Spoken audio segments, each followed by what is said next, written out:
I never imagined that my special time would finish with my mother towering over me, yelling about family loyalty, smashed glasses all over Milano's floor, and red wine trickling down my beautiful silk dress. But there I was, seeing my sister Olivia sit back with that same smug smirk, knowing she had won again, as my promotion celebration fell apart. I'm Emma Sullivan, and I recently became the youngest senior analyst at Preston & Mayers, an investing business, at the age of 28. I had finally succeeded after 6 years of putting in extra hours, skipping weekends, and establishing my reputation one cash at a time. A corner office, a sizable pay increase, and the recognition I'd been seeking since college graduation were all benefits of the promotion. I should not have invited my relatives to the celebration. How dare you? The serenity of the fancy restaurant was broken by my mother's speech.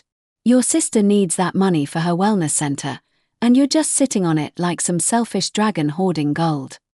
I inhaled deeply while attempting to remain calm as other diners turned to gaze. Mom, that's my emergency fund. I've spent years building it up. Olivia can apply for a business loan like everyone else. A loan? Olivia's voice dripped with disdain. Why should I go into debt when you're practically swimming in money? You've always been the selfish one, Emma. Always thinking about yourself. I wanted to laugh at the irony. Olivia, who bounced from one failed venture to another, always landing on her feet thanks to our parents' generosity, was calling me selfish. Olivia, who borrowed my college textbook money and never paid it back. Olivia, who somehow convinced our parents that her 5th career change in 3 years was more important than my need for basic financial security. The wellness center is a legitimate business opportunity, my father chimed in, his voice carrying that familiar tone of disappointment. Your sister has a vision.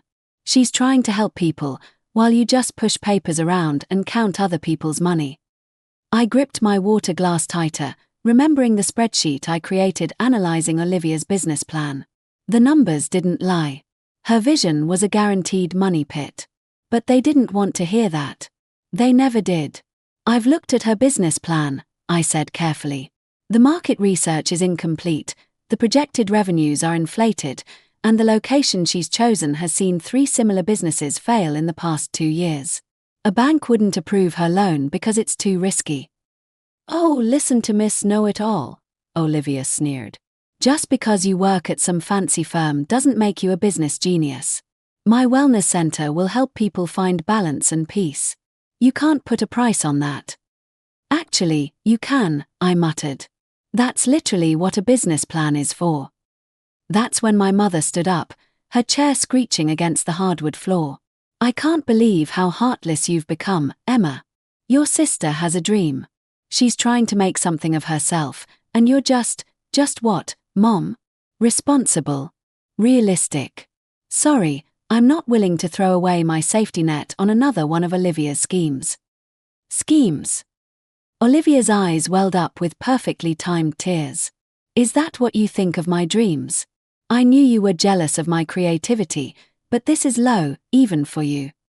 My father shook his head, wrapping an arm around Olivia's shoulders. Your sister has vision, Emma.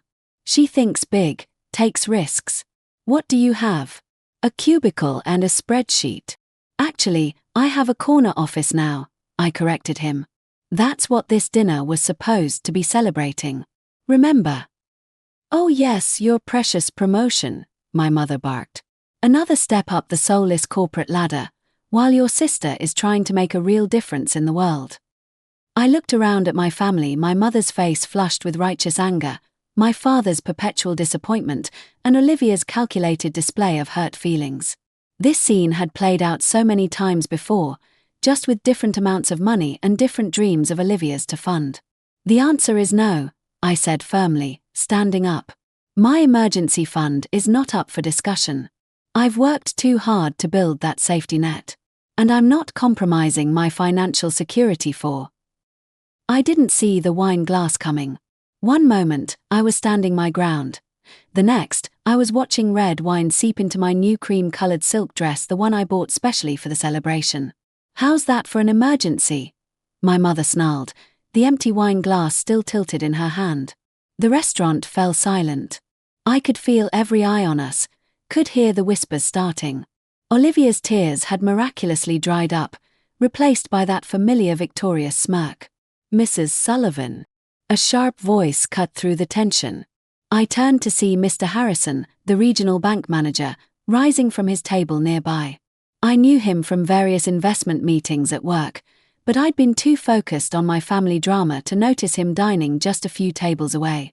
"I couldn't help but overhear," he continued, his voice carrying the weight of authority that made my mother take an instinctive step back. "And I must say, I'm appalled not just by this display, but by your fundamental misunderstanding of financial responsibility." My mother's face flushed deeper. "This is a family matter." "A family matter you've chosen to make very public," Mr. Harrison interrupted.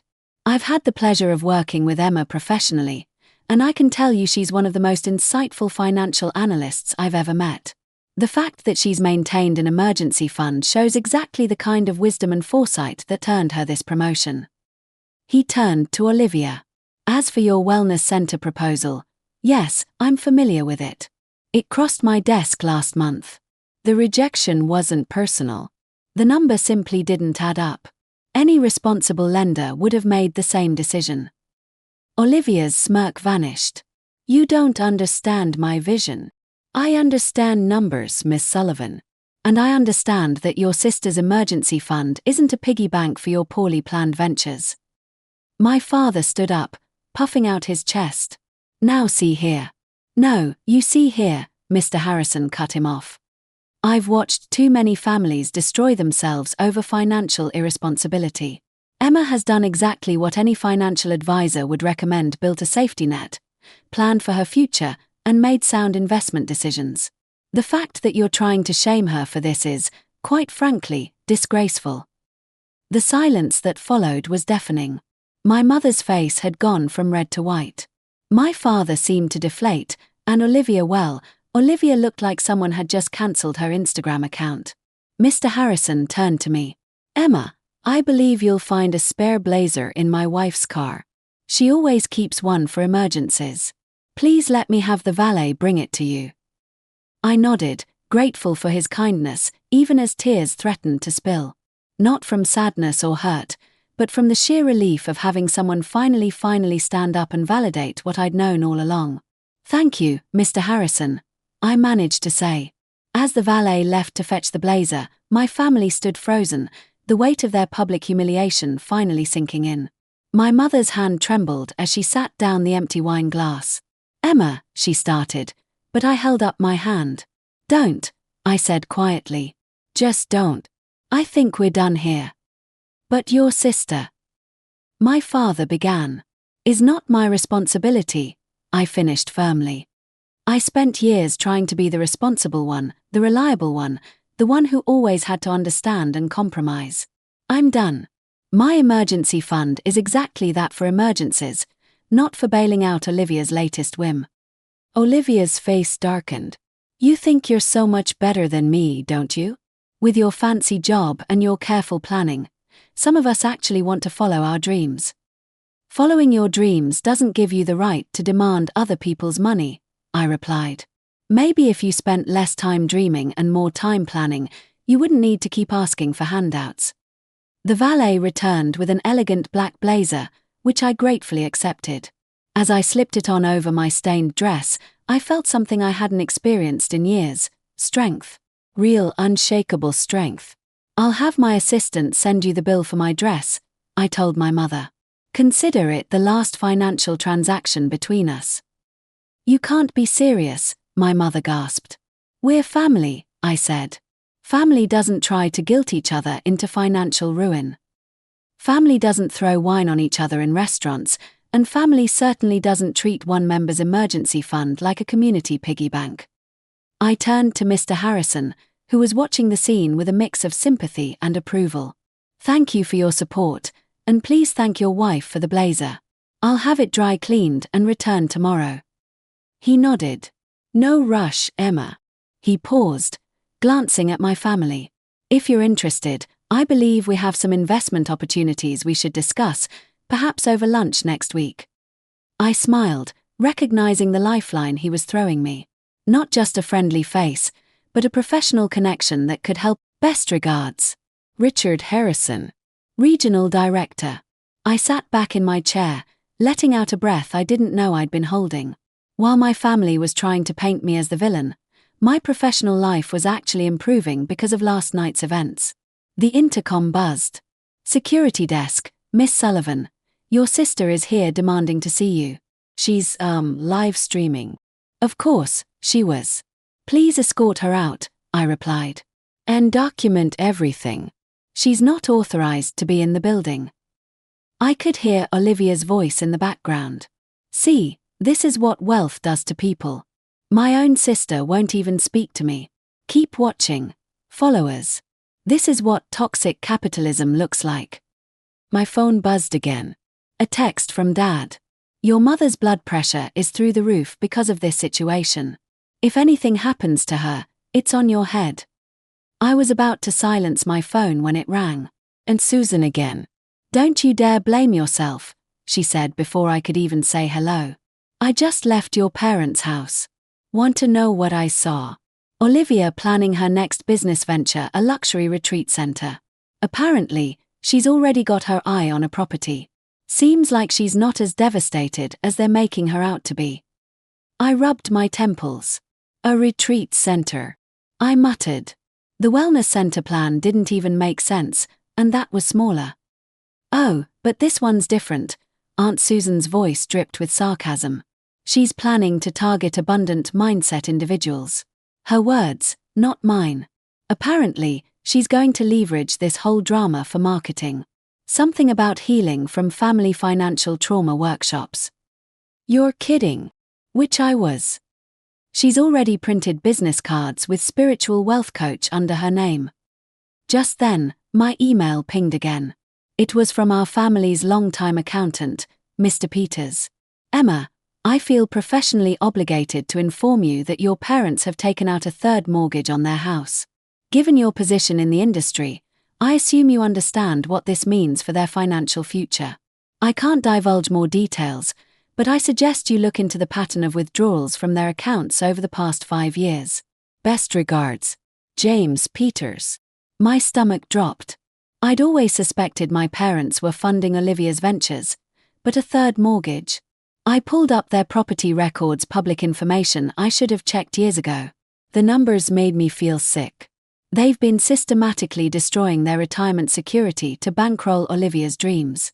The juice bar, the organic clothing line, the crystal healing practice, the life coaching certification, the failed yoga studio, each venture had been funded with home equity. Each had failed spectacularly. No wonder they were so desperate for me to hand over my emergency fund. They had nothing left to give her. My phone buzzed. Another Olivia post. Big news coming soon. The universe provides when you maintain your vision. Can't wait to share my next spiritual adventure with my amazing followers. #abundance mindset, #manifestation, #blessed. Attached was a photo of her standing in front of a sprawling property with a for sale sign. The asking price visible in the photo made my blood run cold. It was 3 times what her wellness center would have cost. I dialed Susan back. Tell me everything you know about this retreat center plan. She sighed. From what I overheard, she's already put a deposit down.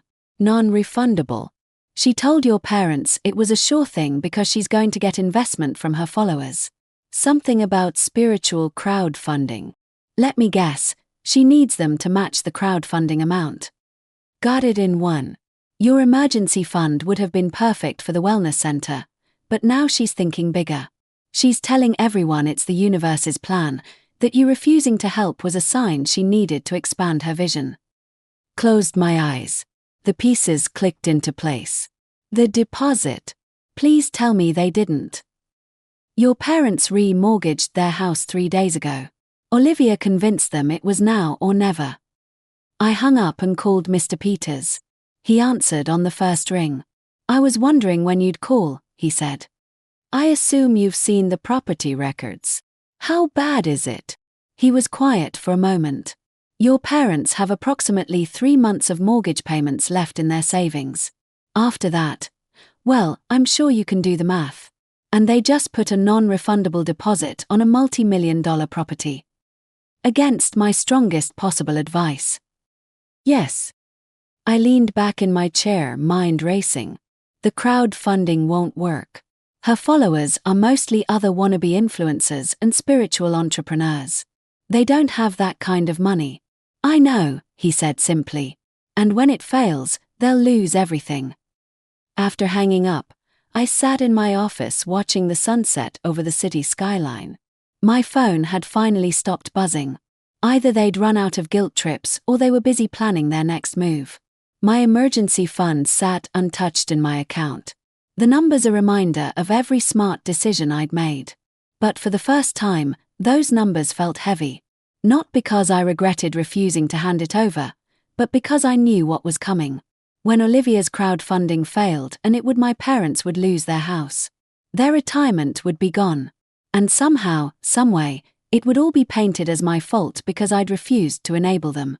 One last time, my computer pinged with a calendar reminder. Lunch with Mr. Harrison. Tomorrow, we'll be discussing those high net worth family clients, people who understood the value of maintaining financial boundaries. I pulled up my banking app one more time, not to check my emergency fund, but to look at my investment portfolio. 6 years of careful planning, smart investments, and compound interest had given me more than just security. It had given me options. Options my family had never understood. Options they tried to take away. Options that were about to become very, very important.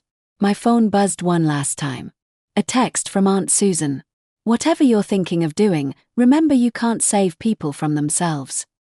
I smiled, thinking of Mr. Harrison's words from last night. Some families destroy themselves over financial irresponsibility. But sometimes, if you're smart enough and strong enough, you can find a way to save them from themselves whether they deserve it or not. I opened my laptop and started typing. I had work to do, and for once, I knew exactly how to do it. My lunch with Mr. Harrison changed everything. You understand family dynamics in a way most financial advisors don't, he said, studying me over his coffee cup. You've lived it. That's invaluable. We were sitting in his private conference room overlooking the city. The meeting had started as a discussion about client management but had evolved into something more strategic. Your parents' situation, he continued carefully, is not uncommon. We see it all the time. Parents destroying their retirement to fund adult children's ventures. Usually, there's one responsible child watching it all fall apart. I nodded, pushing my salad around my plate. And that responsible child usually gets blamed when it all crashes down. Usually, he agreed. But sometimes that child is in a position to change the narrative. Emma, what do you know about conservatorship? I looked up sharply. You think that's necessary? I think your parents are being financially exploited by someone who knows exactly what she's doing. That non-refundable deposit on the retreat center, it's not just a bad investment. It's the last straw that will break them. Unless someone steps in. He finished. He pulled out a folder. I took the liberty of having our legal team review your parents' financial history. The pattern of exploitation is clear. Your sister has systematically stripped them of their assets while presenting herself as the victim. In the last 5 years alone, they've lost over $400,000 funding her ventures. My hands trembled as I took the folder. Inside was a detailed timeline of every failed business, every mortgage, every withdrawal. Seeing it laid out so clearly made me feel sick. The retreat center crowdfunding will fail, I said quietly. Of course it will. And when it does, your parents will lose everything. Unless you're willing to do something difficult. I thought about my emergency fund sitting safe in my account. I can't keep bailing them out. No, he agreed. But you can save them from themselves. Legally, ethically, and permanently. 2 days later, I sat in a judge's chambers with Mr. Harrison, his legal team, and a court-appointed financial investigator. The evidence was overwhelming.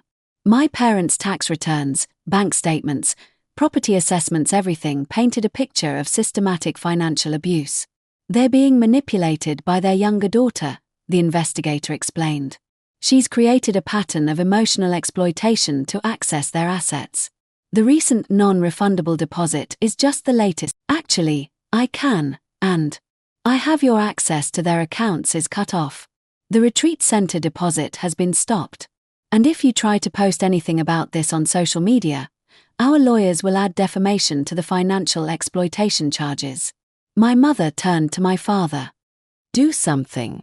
But my father was staring at the financial records on the TV screen. Reality finally sinking in. We've lost everything. Not yet, I said softly. That's why I did this. You have one asset left, your house. And I'm not going to let you lose it to fund another one of Olivia's schemes. Aunt Susan stepped forward. They needed this, Emma. We all knew it, but nobody had the courage to do it. Olivia pulled out her phone. My followers won't stand for this. I'm going live. Post anything about this. The lawyer spoke up. And you'll face immediate legal action. Financial exploitation of the elderly is a criminal offense. Elderly? My mother sputtered. We're barely 60. Old enough for the law to take this very seriously, I said. Now, we're going to sit down and go through exactly what happens next. There will be financial counseling, a strict budget, and, most importantly, no more funding Olivia's ventures. I'm 30 years old, Olivia protested. You can't control who Mom and Dad choose to support. Actually, for the next 30 days, I can. And after that, hopefully, they'll have developed the strength to say no to you themselves.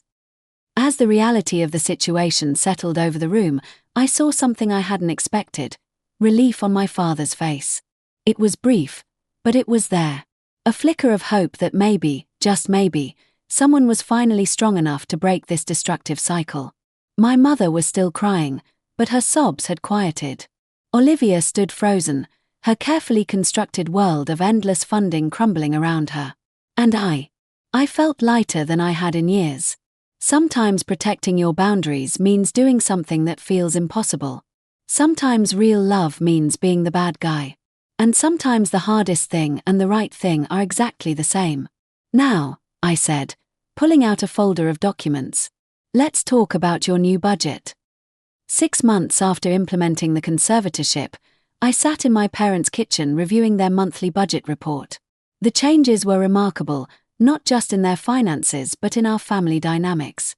The mortgage payment cleared yesterday, my father said, placing a cup of coffee in front of me. His voice carried something I hadn't heard in years. Pride. That's 6 months of payments made on time. And the credit counseling sessions? I asked, though I already knew the answer. The counselor sent me weekly updates. Your mother hasn't missed one. He sat down across from me, his hands wrapped around his own coffee cup. She says it's helping her understand where things went wrong. Through the kitchen window, I could see Mom in her garden. She'd started growing vegetables after we implemented the strict budget, a hobby that cost little but yielded both produce and peace. The therapist said it was helping her process everything. The past 6 months hadn't been easy.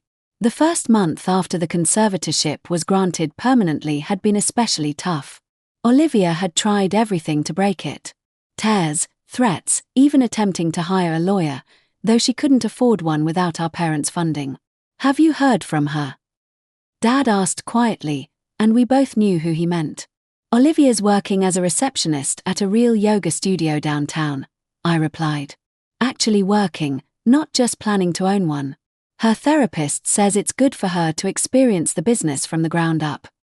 The therapy had been non-negotiable. After the judge made the conservatorship permanent, I'd made it clear. If Olivia wanted any kind of relationship with the family, she needed professional help to understand her patterns of financial exploitation.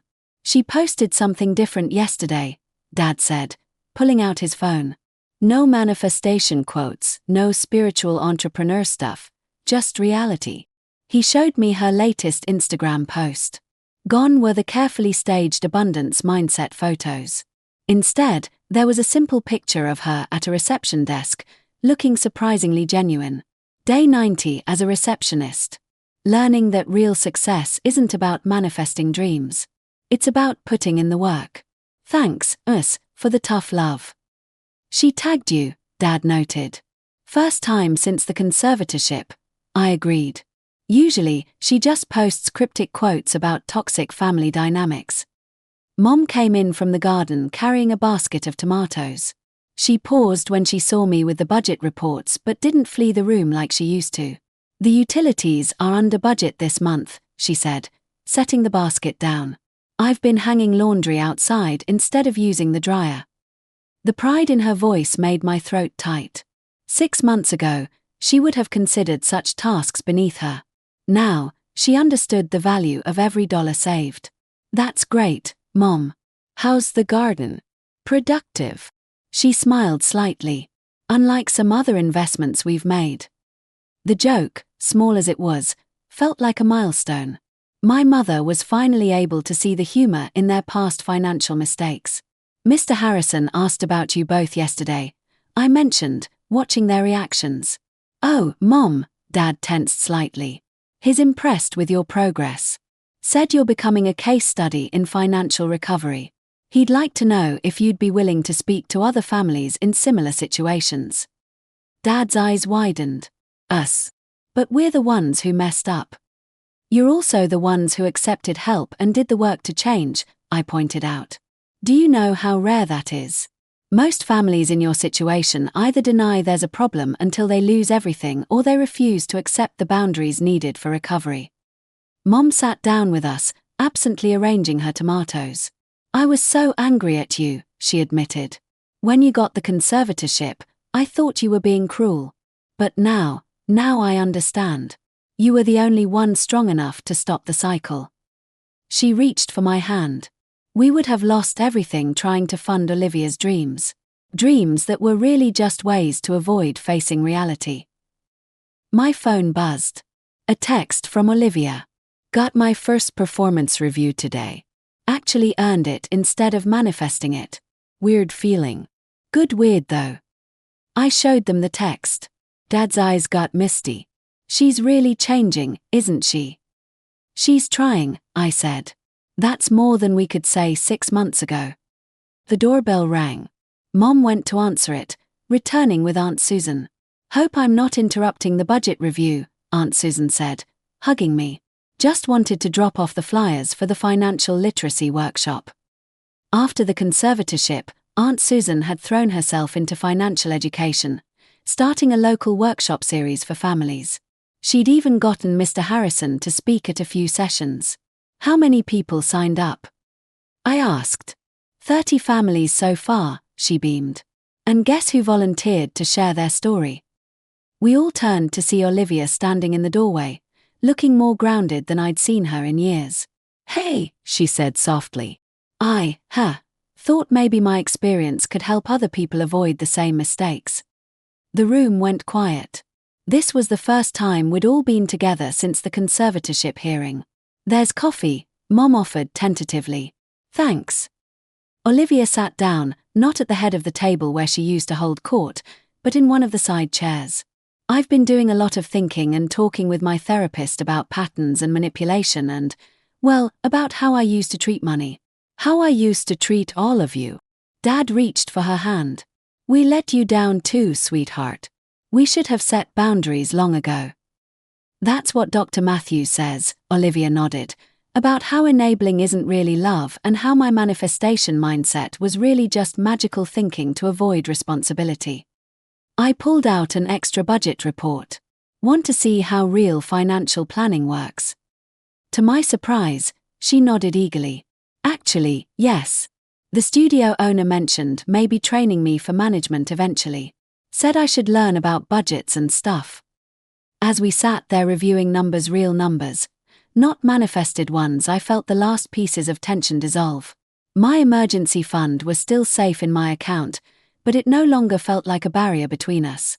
Instead, it had become a symbol of the healthy boundaries that had ultimately saved our family. Mom, serve coffee all around, I said, then hesitantly pulled out a notebook. I've been tracking the garden expenses and yields, she said. Emma, would you look at my numbers? I'd love to, I smiled. Maybe we could start a real family business someday. Olivia amused. Something small, with actual planning and budgets, once we've all proven we can handle it. One step at a time, I said. But I was smiling too.